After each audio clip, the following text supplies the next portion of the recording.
All right, quick tutorial on how to use the Sonicators for cleaning multiple substrates. So we've got a variety of these substrate holders of differing heights depending on the height of your sample, but all have the same width. The purpose of these is to be able to hold a bunch of samples or substrates vertically so that the faces don't touch. That allows the solvents to touch the surfaces and get them clean.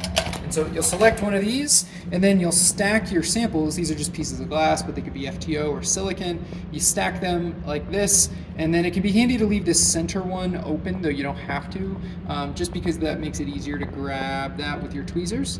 And then you can pick this whole thing up and drop it down inside one of these beakers, make sure it fits, and then put it in the bottom. And then you'll take whatever your solvent is, which is often ethanol or DI water. This is just DI water, and I'm just going to pour that in until it's completely covering, but just because we don't want to waste solvent, so just covering.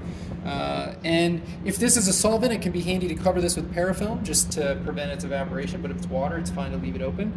You'll come over to one of the two sonication units, and then you'll lower your beaker down until it's about a half a centimeter submerged into the water. It does not need to be deeply submerged. In fact, the transduction of the sonic waves are highest when it's just barely touching.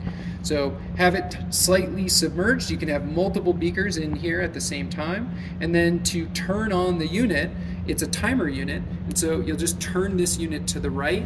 You don't have to turn the heater on. Turn it to the right, set it to the timer that you want, and then you're good to go.